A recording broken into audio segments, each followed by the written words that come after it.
Alhamdulillahi Rabbil Alameen. Wassalatu wassalamu ala ashrafil anbiya'il mursalin. Nabina Muhammadin wa ala alihi wa sahbihi wa man tabi'ahum bi ihsanin ila yawmiddin amma ba'd. அன்பிற்கினிய அல்லாஹ்வுடைய நல்லடியார்களே, இன்றைய இந்த காணொளியினூடாக உங்களோடு ஒரு முக்கியமான விடயத்தை பகிர்ந்து கொள்ளலாம் என்று ஆசைப்படுகின்றேன்.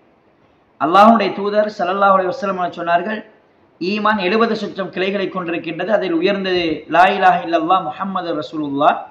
அதில் ஈமானுடைய தாழ்ந்த படித்தரம் மனிதர்களுக்கு நோவினை தரக்கூடியவற்றை அகற்றுதல் என்று அல்லாஹ்வுடைய தூதர் ஸல்லல்லாஹு அலைஹி வஸல்லம் அவர்கள் சொன்னார்கள்.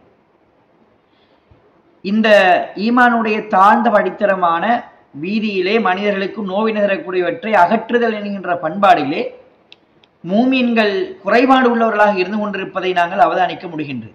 அதனுடைய சிறப்பு தெரியாமல், அதனுடைய பேருபகாரங்கள் என்ன என்பதை தெரியாமல் இந்த விடயத்தில் பொடுபோக்குத்தன்மையுடையவர்களாக இருப்பது உண்மையிலேயே வேதனை அளிக்கக்கூடிய ஒரு அம்சமாக இருந்து கொண்டிருக்கின்றது. அல்லாஹ்வுடைய தூதர் ஸல்லல்லாஹு அலைஹி வஸல்லம் அவர்கள் சொன்னார்கள், ஒரு மனிதன் நடந்து சென்று கொண்டிருக்கின்ற பொழுது மனிதர்களுக்கு வேதனை தரக்கூடிய நோவினை தரக்கூடிய ஒரு பொருளை பெற்றுக் கொள்கின்றான். அதனை அவன் அப்புறப்படுத்துகின்றான், அவன் அதனை அகற்றுகின்றான். அதனால் அல்லாஹ் அவனுக்கு நன்றி செலுத்துகின்றான், அல்லாஹ்வுடைய பாவங்களை மன்னிக்கின்றான் என்று அல்லாஹ்வுடைய தூதர் ஸல்லல்லாஹு அலைஹி வஸல்லம் சொன்னார்கள். அதுபோல அபீபர்ஸா ரலியல்லாஹு அன்ஹு அவர்கள் அல்லாஹ்வுடைய தூதரிடத்தில், அல்லாஹ்வுடைய தூதரே, எனக்கு ஒரு விடயத்தை, பிரயோசனமான ஒரு விடயத்தை எனக்கு கற்றுத்தாருங்கள், எனக்கு ஒரு விடயத்தை கற்றுத்தாருங்கள், அதை கொண்டு நான் பிரயோசனம் அடைய வேண்டும் என்று ஒரு விடயத்தை கேட்ட பொழுது அல்லாஹ்வுடைய தூதர் சொன்னார்கள், மனிதர்களுக்கு, முஸ்லிம்களுக்கு வீதியிலே நோவினை தரக்கூடிய பொருள்களை அகற்று என்று சொன்னார்கள். இன்னொரு சந்தர்ப்பத்திலே ரசூலுல்லாஹி ஸல்லல்லாஹு அலைஹி வஸல்லம் சொன்னார்கள், சொர்க்கத்திலே ஒரு மனிதன் உருண்டு புரண்டு விளையாடுகிறான் என்று சொன்னார்கள். என்ன காரணம் தெரியுமா? அவன் வீதியிலேயே வெளிப்படையாக இருந்து கொண்டு ஒரு கிளை மனிதர்களுக்கு தொந்தரவு தந்து கொண்டிருக்கின்றது, மனிதர்களை நோவினைப்படுத்திக் கொண்டிருக்கின்றது. அந்த கிளையை அப்புறப்படுத்தினான், அகற்றினான், வெட்டினான். அதன் மூலமாக அவன் சொர்க்கத்திலே உருண்டு புரண்டு விளையாடுகிறான் என்று அல்லாஹ்வுடைய தூதர் சொன்னார்கள். அல்லாஹ்வுடைய தூதர் சதக்கா செய்யக்கூடிய வழிமுறைகளை காட்டித் தருகின்ற பொழுது இந்த நோவினை தரக்கூடிய பொருட்களை வீதியிலிருந்து அகற்றுதல் என்பது சதக்கா என்று அல்லாஹ்வுடைய தூதர் சொன்னார்கள். இவ்வளவு சிறப்பம்சங்கள் உடைய ஒன்றாகத்தான் இந்த ஈமானுடைய தாழ்ந்த படித்தரமான ஒரு அங்கமாக இந்த வீதியில இருக்கக்கூடிய பொருட்களை, நோவினை தரக்கூடிய பொருட்களை அப்புறப்படுத்தல் என்கின்ற அம்சம் இருந்து கொண்டிருக்கின்றது.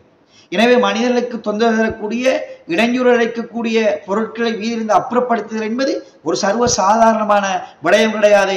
அல்லாஹ்வுடைய பாவ மன்னிப்பையும், சுவர்க்கத்திலே உருண்டு புரண்டு விளையாடக்கூடிய ஒரு நல்ல பாக்கியத்தையும், சதக்கா செய்யக்கூடிய ஒரு நல்ல பாக்கியத்தையும், நன்மை செய்யக்கூடிய நல்ல பாக்கியத்தை இந்த அமல் எங்களுக்கு பெற்றுத்தருகின்றது என்ற செய்தியை நாங்கள் புரிந்து கொள்ள கடமைப்பட்டிருக்கின்றோம். இப்னு உஸைமின் ரஹிமஹுல்லாஹ் அவர்கள் சொன்னார்கள், இந்த மனிதர்களுக்கு பாதையிலேயே தொந்தரக்கூடிய பொருளை அகற்றுதல் என்பது சதக்கா என்றிருந்தால், அது ஒரு நல்ல காரியம் சதக்கா என்றிருந்தால், என்று சொன்னார்கள். அதே போல பாதையிலே நாங்கள் நோவினை தரக்கூடிய, மனிதர்களுக்கு தொந்தரவு தரக்கூடிய பொருளை போடுதல் என்பது பாவம் என்று சொன்னார்கள், தீங்கு என்று சொன்னார்கள். எனவே இந்த விடயத்தில் முஃமின்களாகிய நாங்கள் மிக பொடுபோக்குடையவர்களாக இருந்து கொண்டிருக்கின்றோம். நாங்கள் சில சமயங்களிலே இந்த பாதையில் இருந்து தொந்தரக்கூடிய பொருளை அகற்றுதல் என்கின்ற பகுதியிலும் பொடுபோக்காக இருக்கின்றோம். சில நேரங்களில் இந்த பாதைகளிலே தொந்தரக்கூடிய போடுகின்ற விடயத்தில் எந்த விதமான சிந்தனையும் இல்லாமல் இருந்து கொண்டிருக்கின்றோம். சில நேரம் ஒரு எண்ணம், ஈமானிய அந்த பலவீனமாக எண்ணம் எழலாம், அந்த பாதையிலே தொந்தரக்கூடிய பொருளை நானே இன்னும் அகற்ற வேண்டும், அதற்கு யாராவது பொறுப்பு போட்டிருப்பார்கள், அவர்கள் அகற்றலாமே என்று அதை தாண்டி செல்கின்ற ஈமானிய பலகீனம் கொண்டவர்களும் சிலர் இருந்து கொண்டிருக்கின்றார்கள். ஆனால் அதைவிட பாரதூரமான என்ன தெரியுமா? மனிதர்களுக்கு இந்த நோவினை தரக்கூடிய பொருட்களை வீதிகளை வீசுதல் என்ற அம்சமாக இருந்து கொண்டிருக்கின்றது. இன்றைக்கு நாங்கள் பார்க்கலாம், சில இடங்களிலே இங்கே குப்பை கொட்டுவது தடை என்று போடப்பட்டிருக்கும். எங்களுடைய மூமின்கள், அல்லாஹ் அவர்கள் பாதுகாக்க வேண்டும், சில மனிதர்கள் என்ன செய்வார்கள் என்றால் அந்த இடத்திலிருந்து கொஞ்சம் தள்ளி அந்த குப்பைகளை வீசுவார்கள். அங்கதான குப்பை கொட்டக்கூடாது, எனவே அதை சூழ கொட்ட மாட்டாங்க, அதிலிருந்து கொஞ்சம் தள்ளி வீதிகளில் கொட்டிருப்பார்கள். அதனுடைய பாரதூரங்கள் தெரியாமல் அந்த வீதியில கொட்டப்படுகின்ற, வீசப்படுகின்ற அழுக்குகள், நோவினை தரக்கூடிய அந்த பொருட்கள் சில நேரங்களில் உயிரினங்களுக்கும் விலங்குகளுக்கும் பாதிப்பை ஏற்படுத்தக்கூடியதாக இருந்து கொண்டிருக்கின்றது. மனிதர்களுக்கும் அது மிகப்பெரிய அசௌகரியங்களை ஏற்படுத்தக்கூடிய ஒரு சந்தர்ப்பங்கள் இருக்கின்றது என்பதை எல்லாம் பொருட்படுத்தாமல் அவர்கள் சர்வ சாதாரணமாக வீசிவிடுகின்றார்கள். சில நேரத்தில் அப்படியான குப்பைகளை தொந்தரக்கூடிய பொருட்களை அடுத்தவர்களுடைய வளவுக்கும் வீட்டுக்கும் வீசி விடுகின்றார்கள். அதனால் 2 குடும்பங்களுக்கு இடையிலே சண்டை ஏற்படுகின்ற சூழ்நிலை உருவாகின்றது என்பதையெல்லாம் நாங்கள் அவதானிக்க முடிகின்றது. எனவே அன்பிற்கினிய அல்லாஹ்வுடைய நல்லடியார்களே, இந்த விடயத்தில் ஒரு முஃமின் எப்படி சிந்திக்க வேண்டும் என்றிருந்தால், இவைகளின் மூலமாக அல்லாஹ் மிகப்பெரிய ஒரு நன்மையை அளந்திருக்கின்றான். எனவே மனிதர்களுக்கு தொந்தரவு தராத வகையில் அவளை அப்புறப்படுத்த வேண்டியது ஒரு முஃமினுடைய கடமை என்பதை அவன் புரிந்து செயற்பட வேண்டிய ஒரு பொறுப்பு இருந்து கொண்டிருக்கிறது என்கின்ற செய்தியை நாங்கள் புரிந்து கொள்ள வேண்டும்.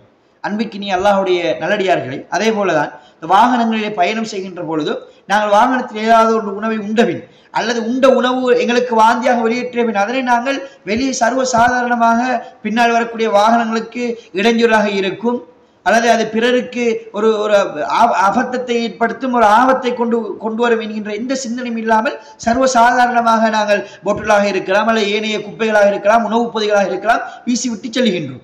எனவே கண்ட இடங்கள் எல்லாம் வீசுவது என்பது இஸ்லாம் சொல்லித்தந்த ஒரு ஒழுக்கமான பண்பு கிடையாது. அது ஒரு முஃமினுடைய பண்பும் கிடையாது என்பதை நாங்கள் புரிந்து கொள்ள வேண்டும்.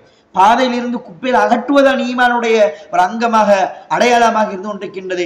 பாவம் செய்யக்கூடிய அளவிற்கு குப்பைகளை வீசுதல் என்பது அது அவ்வளவு பொருத்தப்பாடான ஒரு அம்சம் கிடையாது என்பதை மூமின்கள் புரிந்து செயற்பட வேண்டிய அந்த கடமை இருந்து கொண்டிருக்கின்றது. எனவே அல்லாஹ்வுடைய நல்லடியார்களே, அன்புக்கினிய அருமை சகோதரர்களே, இந்த விடயத்தில் கூடிய கவனம் செலுத்தி நாங்கள் எங்களை சின்ன விடயம்தான் என்று எண்ணி அதன் மூலமாக மனிதனுடைய சாபத்தை பெறக்கூடியதாக நாங்கள் எங்களை உருவாக்கிக் கொள்ளக்கூடாது. ரசூலுல்லாஹ் சொன்னார்கள், இதை இத்தக்குள்ள ஆனீன், சாபமிடுவர்கள் நீங்கள் அஞ்சி நடந்து கொள்ளுங்கள் என்று சொன்னார்கள். ஏன் என்று கேட்கப்பட்ட பொழுது ரசூலுல்லாஹ் என்ன சொன்னார்கள்?